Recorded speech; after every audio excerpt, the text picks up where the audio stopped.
Hello, everyone. My name is Alexander Vang, or Alex. I'm a senior at Tufts University and a third-year NUP fellow. I'm also on the communications committee for the APIKC. And as a part of Careers and Student Affairs Month, I am interviewing some folks, and I am here with a staff member from Tufts University. Would you like to introduce yourself? Hi everyone, my name is Calvin Zhao. My pronouns are he, him, and I have been a staff member at Tufts for the last 6 years and really excited for this conversation with Alex. Amazing. So, Calvin, could you tell us a bit about what you do at Tufts specifically? Yes, of course. I am the senior program administrator at the Tisch College of Civic Life at Tufts University. And so in my role, I get to coordinate civic engagement, civic life programs for students across the undergrad campus and also working with students through our grad schools as well. And over this last 6 years, I've had a number of different roles at Tisch College, working on different programs. I've worked on high school programs. I've worked on a pre-orientation program for incoming first year students. I've advised student groups.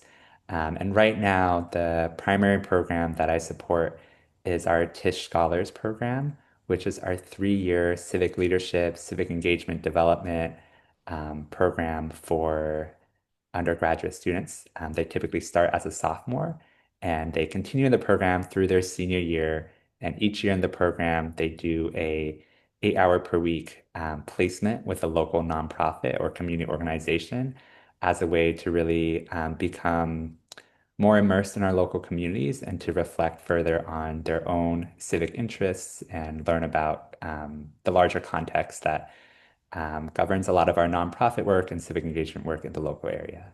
Mhm. Amazing. And so, for those of you that don't know, civic engagement is very big at Tufts University. So, the work that you're doing is very much appreciated. And so, I guess, in this like functional area of like civic engagement and civic life, like, what kind of brought you to this position in like this area? Yeah, I've had such a winding path to get here. If you had asked me when I was in college what I would be doing, 10 years after I graduated, I probably wouldn't have said anywhere near this exact role. And so kind of take you back, I studied economics in college, or I studied a few different things in college, was very much trying to figure out what I wanted to do and where my academic interests lie. And eventually, after taking everything into consideration, I ended up my senior year deciding that I was going to choose my econ major as my primary major and a minor in Chinese. Um, and the whole time, kind of despite those being my majors and minors, I knew I had an interest in working with students because of different student leadership positions I had while I was an undergraduate at BU, Boston University. So I had worked at Boston University admissions, I had worked with University orientation, and something about these roles where I could really get to engage with and support other students, whether they were high school students visiting campus and wanting to learn about, the school itself and how to make decisions about college, or whether it was incoming first year students through orientation and really kind of supporting them and getting acclimated into what college life at BU could look like for them. Um, there were there were I think ways in which I found real joy in that work that I really didn't find through my major and through more econ related work. And so when I was graduating, I knew that this was kind of my first direction I wanted to pursue.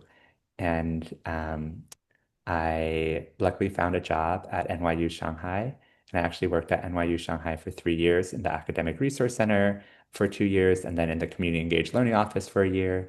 And then that kind of set me up to pivot to a job at the Tisch College of Civic Life 6 years ago when I moved back to the United States.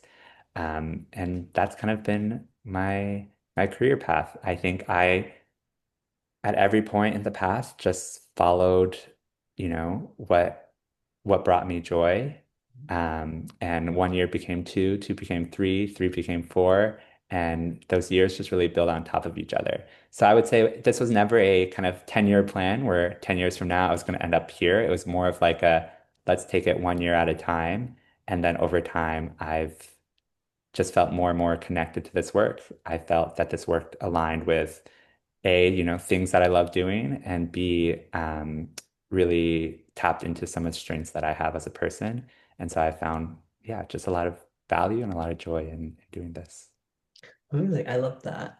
And so in your work and civic engagement, civic life, I guess like is there a typical day for you or like what does that look like if there Mhm. is one at all? Or if not, how does your work look like? Yeah, so I would say my work is definitely not a typical 9 to 5. There is throughout the day, a lot of meetings with students, where, I get to really um, learn more about what's going on in, the lives of students and figure out ways that I can support them, whether it's through, the programs that I run or just as a person to another person. There's a lot of emails that are sent, just coordinating with different departments across Tufts. The program that I run also has a lot of coordination with local community partners and nonprofits, so we coordinate that way. Of course, there are always emails to students as well. Um, so we have the meetings, we have the emails. There's a lot of, I would say, like programmatic planning. So a lot of times it's thinking about, okay, how how is the program going? What are things we could do to improve the programming in some way? How can we incorporate student feedback? How do we think about the program, not just in terms of what we're going to do next week, but next year or 5 years from now? And what can we do today to set us up for success in the long term too? And so that means really spending a lot of time thinking about the different programmatic elements, um, and anything from logistically, for example, for the Tisch Scholars Program, how are we meeting with and connecting with more local community partners and nonprofit organizations who could potentially host one of our students in the future, and really building that relationship with them and ensuring that it's a relationship in which the organization feels like a student would genuinely benefit their work, and we'd be able to provide them with a student who is genuinely ready to support them in their mission. Um, so that's kind of, I would say, like one way in which we might think about programmatic planning.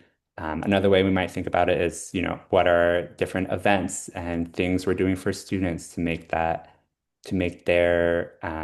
programmatic experience feel like one in which, they're cared for, in which there's a lot of community, and in which they feel like it's really a meaningful part of their test experience. Hmm. Yeah, for sure. Wow, that sounds very fruitful.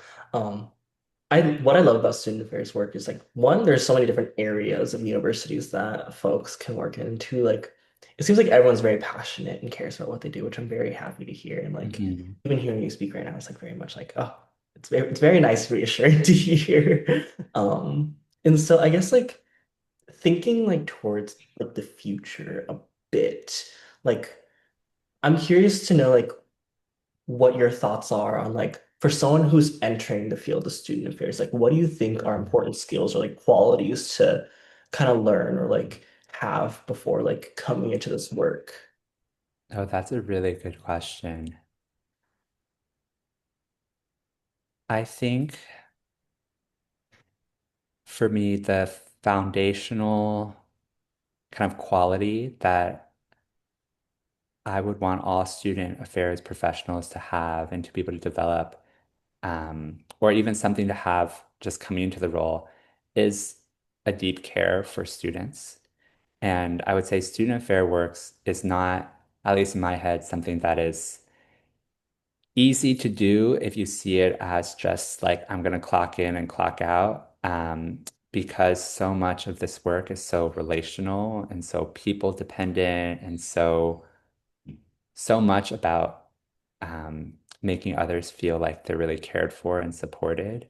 Mhm. And so I think, yeah, the first thing I would tell someone is ask them, what really is driving their interest in this work, and to see how much, and just really to encourage them to think about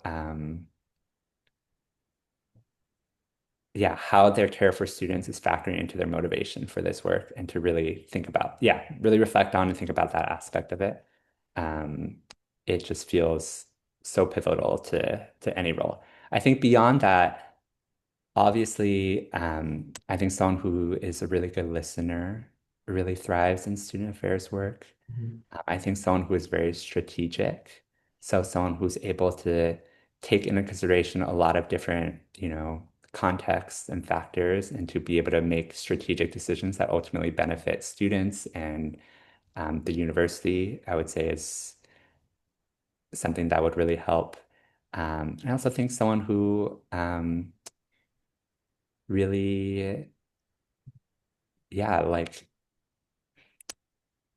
there's one more thing I was going to say, but now I can't remember. But I say just in general, someone who, yeah, strategic, cares, relates to students well. Mhm. Amazing. Yeah. I think like what you were saying about like caring for students is very important in this work. It is called student affairs and supporting students. Yeah. Uh, might definitely be something that people are wanting to do. So, in that vein, I guess like, did you have anyone that you thought cared for you, like in like a mentorship capacity? Mm. Did you have any mentors that kind of shaped your understanding of the field and like your like want to go into the field even further? I had a mentor who showed to me that care looks different in different moments and in different ways. So, a lot of times I think care is about setting time aside for your students and really like empowering them and supporting them, making them feel seen, making them feel heard. And I think that is so, so important to any sort of care work, especially within student affairs. Mhm, And what this mentor introduced me to is that care can also look like holding students accountable as part of their long-term growth, because by holding them accountable in this way, you're supporting them in developing skills, habits, ways of thinking that will ultimately benefit them in the long run, even if in the short run it feels like it can be a little hard sometimes. And I think that's something that I've taken with me in my student affairs journey and mhm, just thinking about the different ways in which care can be shown. And I think oftentimes when we, for example, like hold someone accountable or hold someone to a high standard, it may not often be seen as care, but I do see that as a way in which a students affairs professional is really taking the time to ensure that students are, as I mentioned, really like developing these skill sets that will benefit them in the long run. mhm, Um, and that's something that my mentor has definitely taught me. mhm. Amazing. Um, and yeah, kind of like thinking like through this work. It's like hard work, like taking care Mm. of students and like making sure that they have what they need, but also like taking care of yourself as well. And so I'm curious to know if like you have any like strategies or like best practices for like one, like sustaining your own passion for this work, but then two, also, Yeah. like how you, I guess, like prevent burnout. Oh, it's so hard sometimes. Um, I, what strategies do I have? I think something I've tried to do, sometimes successfully, sometimes unsuccessfully, is I will log out of my email on my phone, Oh, especially like over the weekends or like times when I'm just like, okay, I know I care so deeply about every, part of the programs that I run, um, but nothing crazy is going to happen if I don't see an email until 24 hours later, especially if it's on a weekend. So mhm, just kind of giving myself that perspective of knowing that taking care of yourself is also a way of caring for the programs and for the people that relate to my work. mhm, Because, I do think the best version of me as a professional, as someone within student affairs, is one that is not burnt out. And I think that that practice has definitely helped me a lot. Other than that, just remembering that, you know, as much as I love my work, to ensure that my work isn't my entire world Mhm, and to ensure that I am intentionally seeking time to connect with friends, connect with family, and to really build out the rest other parts of my life, I would say. mhm, I think that balance is just so important. And it's hard. It can be really hard sometimes. So I have to really like intentionally remind myself that that balance is something that is good for me and is something that will help me in the long term. for sure. And yeah, I think I've definitely been trying to strike a nice balance in undergrad as well between work and like school and like just having a life as well outside of all. Yes. It definitely is really hard, but we try our best. That's all we can do. Um, Yeah. and so I guess in the spirit of like balance, like how much of your work would you say is like administrative, like emails and like work and like whatever versus like student interaction? Because it seems like you also interact with students a lot of the time. Mhm. That's right. I would say I'm debating between 50-50 or 60-40. Okay. If I were to say 60-40, it'd be 60% admin, 40% student facing interactions or student facing direct student. All of my work is student facing work because I think even my administrative work is to design programming or plan things that relate to work that is student facing. Mhm. But how much of that I am on the emails on my computer versus how much of it am I face to face with student, I would say probably around 60-40 admin to student. Okay, nice to know. And so like I guess in that 60/40 split or like generally in your work, like what are like some of the biggest challenges that you think you face like in your work or like in general in student affairs? Um, so general challenges in like student affairs work. Yes. Okay. Hmm. I kind of touched upon this earlier, but there is a lot of need to, I would say, in student affairs work to be strategic. Mhm, I think oftentimes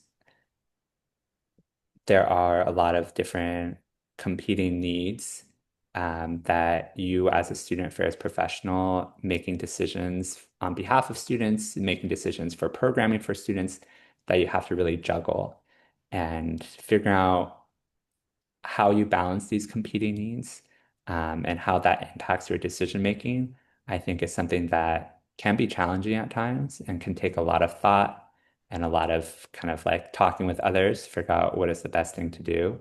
Um, and yeah, I would definitely hold that up as something that, regardless of whether you're very high up in the hierarchy or you're kind of in the beginning stages of your career journey, you will be making decisions in your work that will be affecting students. And with that responsibility comes just with a lot of, thinking that has to come with that responsibility.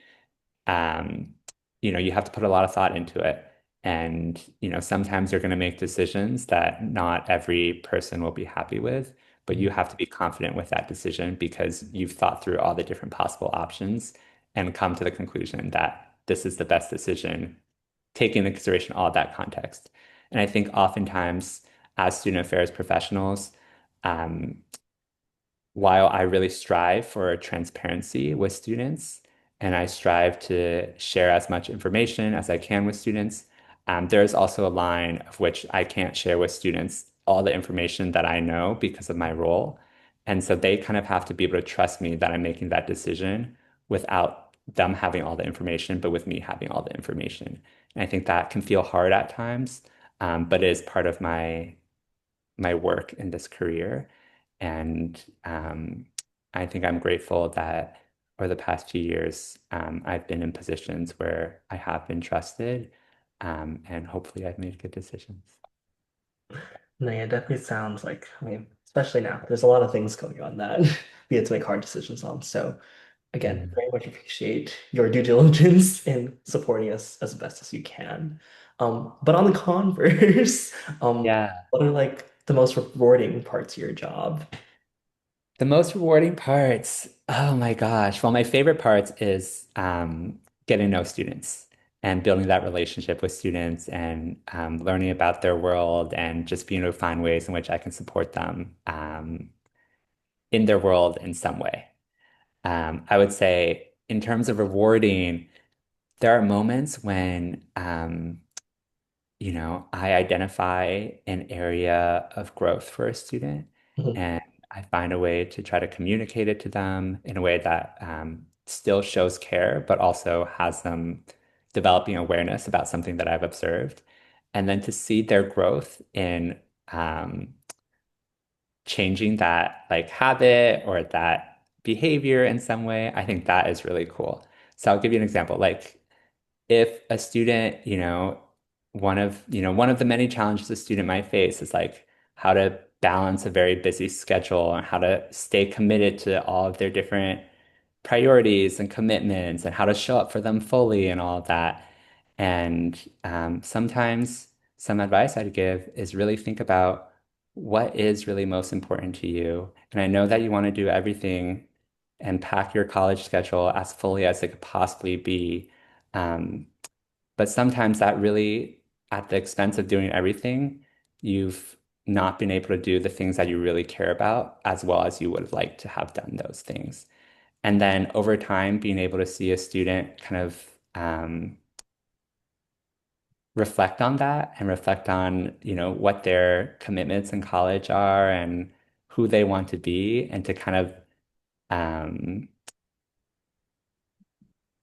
yeah, like maybe even drop a few things or change their schedule so they could really do the things that they love and to have been a part of supporting that decision, I think is one example of kind of work that is really rewarding. Is to see a student make a decision for their life that has, made their experience better and made their part of college better. Um, and yeah, to have just been part of that decision-making process has been a really rewarding part. I would say something else that really is rewarding is I really enjoy designing experiences that are deeply meaningful and transformative for students. So when you design a program and you see students come through the program and get so much out of it, whether it's the community they build, whether it's the different lessons they've learned, and to come out of it feeling more passionate or feeling more just connected to the larger community as a whole, is really rewarding. Amazing. Oh, I love that. I'm very excited to get into this work and do that work as well. And so in closing, do you have like any final words that you just want to leave with us or any advice for people going into the field?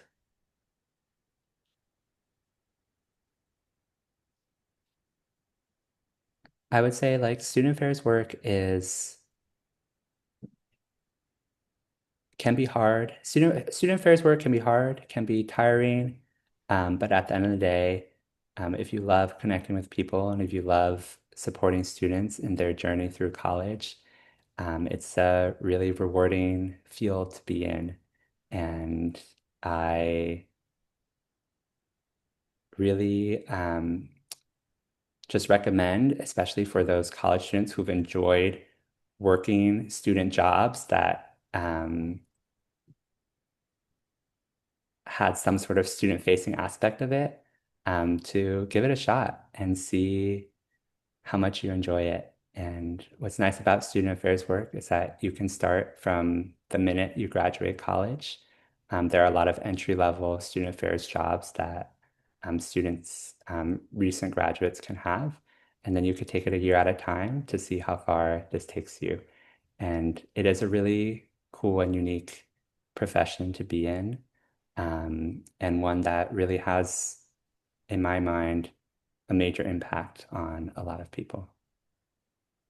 Amazing.